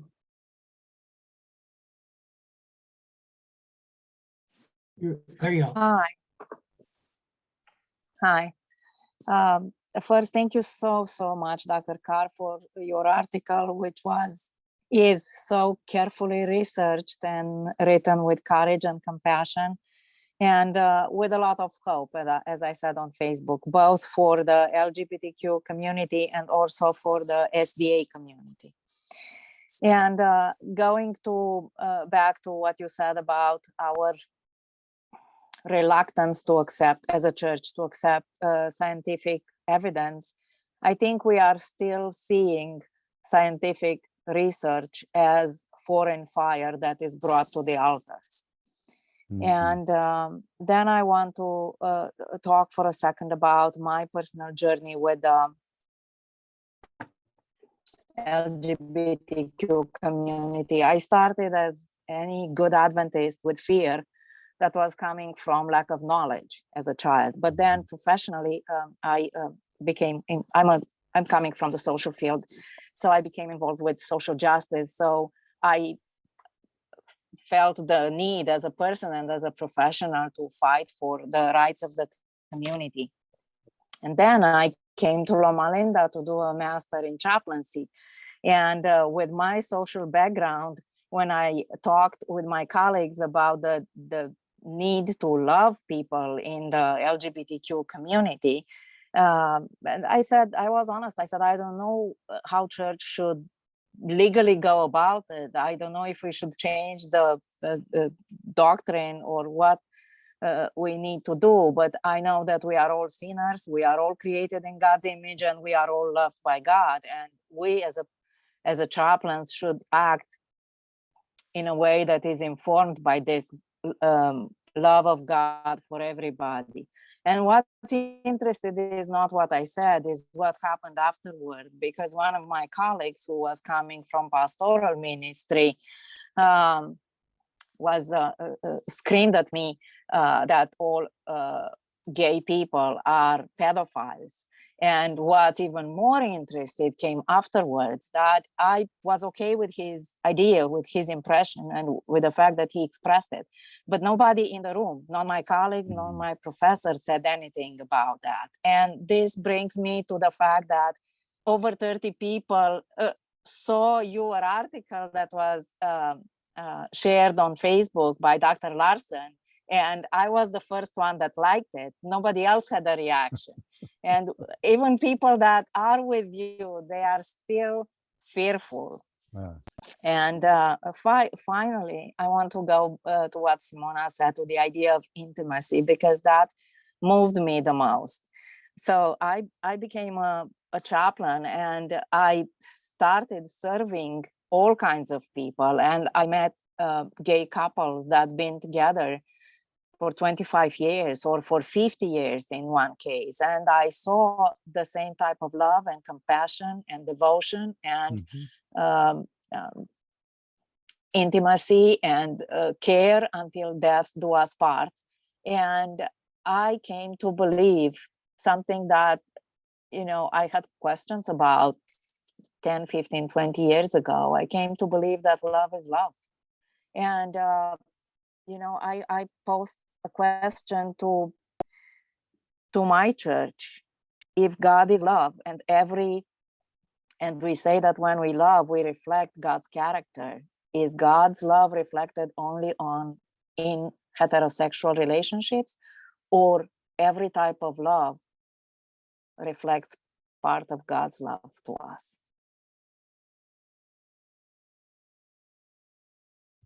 Thanks. Okay. Thank you.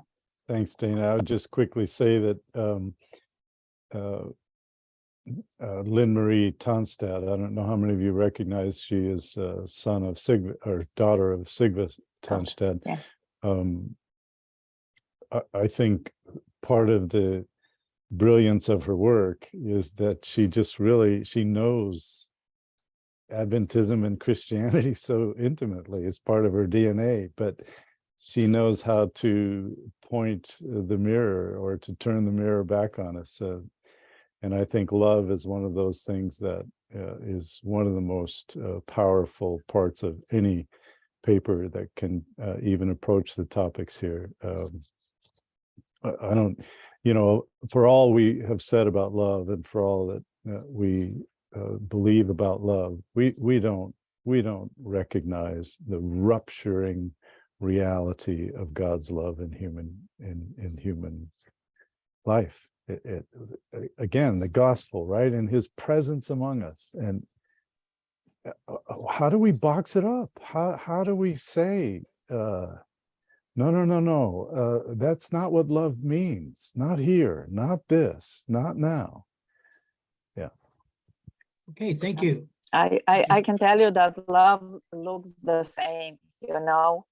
Love looks the same and grief looks the same. And it doesn't matter if you are in a heterosexual relationship or a other type of relationship along the spectrum. When you change bandages and diapers and when you stick with that person until their last breath, love is love.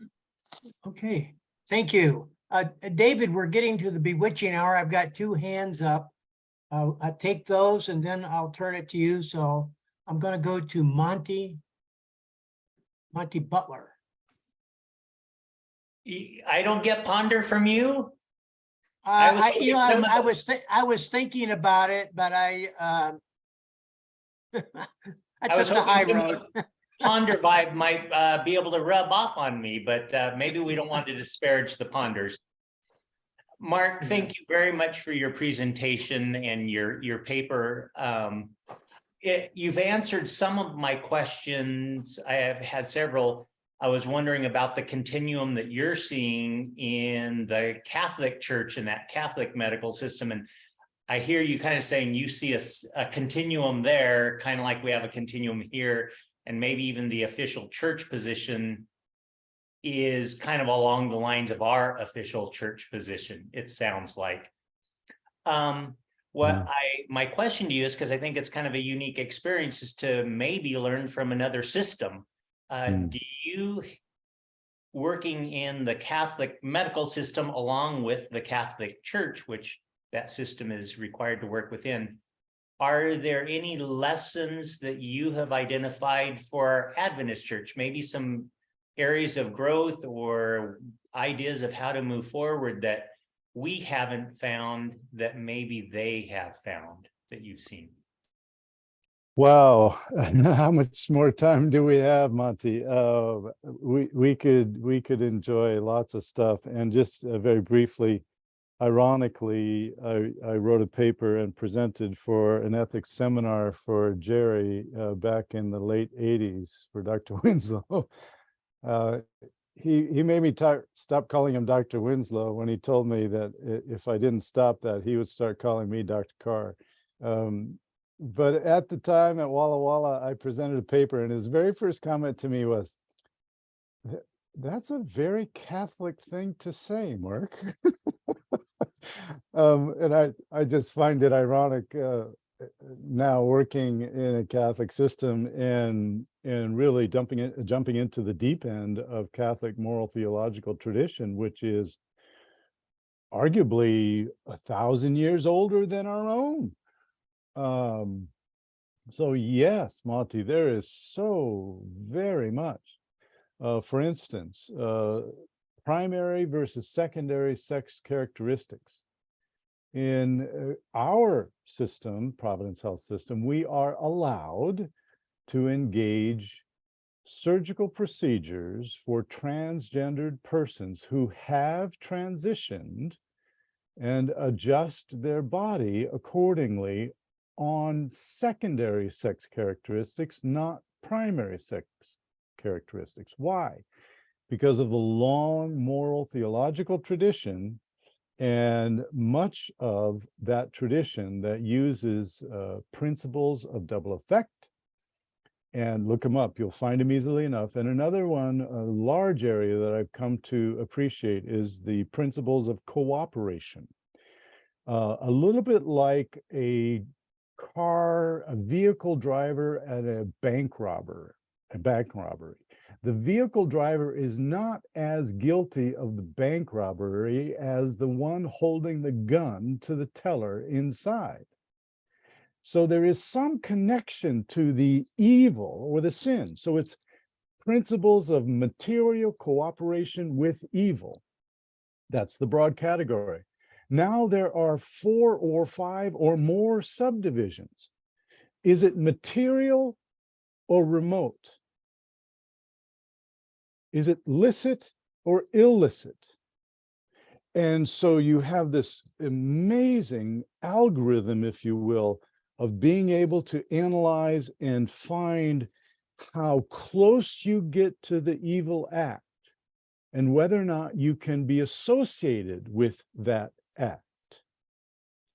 And the principles of material cooperation in our system say that something that would normally be considered mutilation for a Catholic person, that is removing breasts if you're now living the world as a male, right? That's normally considered mutilation and is illicit. But given the other circumstances, a Catholic hospital can do this for a person who has transitioned, as opposed to what I said earlier about someone who is still in a pediatric or pubescence or adolescence and so on. And so that would be allowable, morally licit, based upon remote cooperation with the act itself. So yeah, it gets some complexity in there. All right, thank you, Mark. I'm going to turn this over to David, but I do want to ask you a question, Mark. And I want to ask us from my previous life as a pastor. And my question is, and I'm very much in sympathy with what you're saying, but will this play in Peoria? Yeah. Will Paducah, Kentucky, Prestonsburg, Kentucky? Yeah. I mean, I think sometimes we hear in this silo forget. All we have to do is go to the Central Valley. We got different perspectives. What is your comment? No, absolutely. And I can tell you explicitly, it doesn't play in my local church where I was baptized and I returned home to here after 30 years being away at liberal Adventist institutions. And it became clear very quickly that they do not want me up front teaching or praying or telling children's stories or anything else. Not happening, Mark. And they made it clear in abundant ways. On the other hand, everybody knows, I think, that if you're gay, you can go to the one church in Southern California that openly accepts you, right? Yeah. So there's this multiple layers of culture, both spoken of and not spoken of. And to me, that's not acceptable. That's just absurd and a horrific evil. Talking about Anna Hart and doing violence, I think that is a form of violence. I understand that's pretty explosive stuff to say, but yeah. No, anyway, thank you for your response to that. Okay, I'm going to turn it over to David now. Sorry, Forrest, but you said that you will allow people who had hands up at the time, and you had 2, so McKinley is still waiting. Yeah, but he took his hand down, so I'm going to No, David. it's not. He didn't. I don't see it. Okay, Forrest, I think may have to leave. Do I understand that correctly, Forrest? Yeah. Oh, I do see McKinley's hand. Okay. But yeah, I would. McKinley and Rodney both wanted to speak, and I would like them to speak, and then I would like to have a chance to speak. Okay, well, I'm going to take off. Okay. So Okay. I'm Thank you so much, Forrest. Thank you. Mark, Mark, Roy would be proud of you. Thank you, thank you. Thanks, Forrest. Forrest's dad and my grandfather were colleagues back in Michigan. Wow, wow. Thank you And I very went- much, Forrest. Thank Yeah, you. thank you, thank you. Okay. Over to McKinley. Thank you, Dave. Thank you, Forrest. Before I share my thoughts, Mark, if you also have some time to visit with us later, I would like to invite you to do that. But thank you for your paper and taking on a challenging topic. Thanks for your ministry to the church. I read the paper carefully, as I would when I review technical papers on energy research. I wanted to be dispassionate about the review and search for ways the paper might be improved in its purpose and objective. So by way of feedback, here are a few comments and observations. The paper's call for open hearts, altruism, and extension of grace is one, it seems to me, that can find resonance with all Adventist Christians. The paper began with an epistemological framing of the topic and the issues it hoped to address: human nature, gender, sexuality considerations, unfolding understanding of human sexuality, etc. One argument in the paper that found resonance with this reader is the question, what does a society do with the represented 1.7% of humanity that fall into this segment of the paper's concern, and a larger number, the paper suggests, of an adjacent population segment? The paper asks incisive questions that require serious reflection. But then, surprisingly, the paper took on characterizations of stakeholders in the community of believers. For example, quote unquote, fringe groups. I think that was on page 6. And then appealed to emotions, treatment of the other in marginalized groups. Admittedly, one cannot treat the topic of compassion without appealing to emotions. Words like obsession are used to characterize the church's position on a procreation and intimacy standard. In the same week that the Colorado tragedy occurred, there were 4 college students killed in Idaho and another 6 innocent shoppers murdered in Virginia. I understand what the purpose of highlighting the Colorado incident served, but killing of any human by another individual is not okay. It would seem that the Adventist Church can only aspire to precepts that its reference manual, the Bible, embodies. The paper seems to suggest the church should prioritize altruism and sensitivity to marginalized groups over certain other important considerations. This reader was looking to find a balanced treatment of standards and compassion. Instead, the paper seems to prioritize compassion, it seems, over standards. And so the reader is reminded of our Lord's exhortation, this you should have done while not leaving the other undone. I hope that finds some resonance with you as a pastor.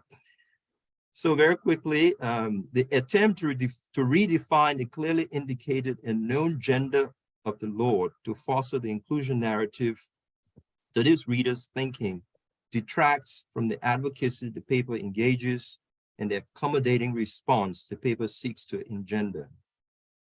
There were a few areas in the paper that appeared to conflate certain essentials in the call to prioritize sensitivity towards, quote unquote, the other. The notion that Genesis and like scriptural references or Adventist administrative and institutional policies can't prioritize heterosexual procreation and intimacy standards while being empathetic towards those of other orientations could be revisited. The paper seems to be driven by a US perspective in referencing cultural drivers or attitudes. The balancing of global influences could modulate the concerns.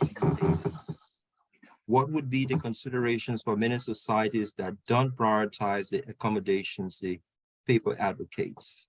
Japan and many African nations, for example, don't allow same-gender unions or emphasize or emphasize the nuanced understanding the paper appeals to. Finally, the references to possible genotypic and phenotypic determinants of gender might consider or entertain entropic factors. The paper could include a discussion of entropic factors, what space to conditions allow for possible standards. The paper serves a useful purpose for advocating a compassionate response to the affected communities, but could be more effective in balancing that advocacy with the important role of standards. This type of approach would be consistent with the 4 pillars of the divine economy, embodying God's love for humans, God's love in our fellow humans. Thank you, Those are my McKinley. comments. Yeah, Mark, do you want to comment on that? Yeah, very quickly. Compassion over standards. I think I heard that's what one of the things you said. And I would say absolutely. It is my conviction, my understanding that Christ was the consummate expression of God. And in his life, as I noted in the paper ever so briefly, his ministry got him in trouble with his community of faith. And if this gets me in trouble with my community of faith, I would consider being in good company. That seems an arrogant response. I don't mean it that way. I just don't think that standards ought to override love in this situation, and Jesus is the ultimate expression of love. Finally, sometimes one can write a paper that's very carefully balanced and nuanced and find absolutely no reader at all. I recall, David, you said to me one time when you were in your mid-50s, maybe late 50s, Mark, I don't have time anymore for such nicely packaged, neatly balanced papers. I'm going to say something significant now. And that obviously stuck with me. And maybe I'm feeling a little bit of that myself. Certainly, I'm feeling the freedom to say things that I wouldn't say if I were employed by our church. As much as I love it and as much as I think it loves me, I wouldn't say these things if I were. Or I'd say them quite differently, perhaps more balanced. Thanks for your thoughts, McKinley. Thank you very much. And again, you gave a very good contribution to this topic. Thank you. You're muted, David. Thank you, McKinley. Thank you, Mark. Over to Rodney. A couple of quick thoughts and personalized. I was raised very much in a black and white society where my father, my parents prized absolutes. And I went to a school that also prized absolutes. So any matter of transgender issues was entirely spoken within the context of repugnant jokes. There was a population here that we could make jokes about. And I participated in that. I had no sensitivity towards this population. But over the journey of my life, I have changed significantly, as I have hope most educated people have and become more enlightened. So my journey on this was a slow journey of change. So the ambience that I listened to your presentation in was entirely in reflection of guilt and shame and embarrassment about my young self, my earlier self. Not smug about it, but I have changed to a different position, and I line up very much with Simona. And that is the intimacy and justice underpin my thinking now. So my first response, thought response on these matters is everybody, every human has a right to give and receive love. To receive love. Can you imagine your life without receiving love? It's just incomprehensible to me. Yeah. So I grant that as a cornerstone of my thinking. So when that is breached and somebody's life is reduced and prohibited from intimacy and receiving and knowing love, God's love, or anybody's human love in any way, now is just not just unjust, it's an obscenity to the way that I think and the way that I am. And to close with an example, a childhood friend several years ago was jailed on the basis of inappropriately touching one of his students in kind of an undefined way at a camp when the student was about 10 years old. And there's a lot of prosecutions of this nature going through Australia over recent years and big money being paid out. And I'm not saying that he did something appropriate, but my lingering thought when he was sentenced to jail was who's going to love him now? He was in a stable relationship, removed from that. Who's going to love him now? Certainly not the prisoners around him. Yeah. Thank you, Rod. I appreciate it. Much of my own journey with regard to issues of justice and fairness and what love means to them. And again, from the discipline of ethics, love and justice are two of the most important and yet difficult to cohere together. And yes, we learn through life, and our ideas of love and justice throughout life will change appropriately and with education. But like you, I look back at some of the things I thought and wrote and said when I was younger and feel similar shame. Yeah. Thank you. Well done. I think that's it for now. Thank you, Mark. Thank you, everybody, for contributing. I would like to say just a word or two about whether we should allow this to split the Adventist Church, and why my answer to that is no. First of all, this is a relevant question because the second largest Protestant denomination in the United States recently split over this issue. That is the United Methodist Church, which is a liberal denomination, split. So now we have the United Methodist Church and the Global Methodist Church. What happened? These people could not agree over the issues we have been discussing. First point. Second point, they could not follow Karl Barth's advice to wait. They had to have everybody agree on this at the same time, and that same time was now. With that presumption, they split their denomination. Now, I don't think we should split our denomination over this issue for two reasons. One, it's unnecessary. Why is it unnecessary? Because no Adventist has taken the vow of obedience. No Adventist minister has taken the vow of obedience. Secondly, membership is determined at the congregational level. So it matters not what the General Conference says on these matters. We can accept what they say. We can respect what they say. We can take seriously what they say. But in the end, it's the local congregation that will determine how these issues are decided, I should say. And that's a wonderful thing about our church structure. It's the congregation and only the congregation that can determine membership, and it can use any criteria it wants. So it's unnecessary to split the church on this grounds. Secondly, it's impossible. It is impossible to split the Adventist Church on this issue or any other issue.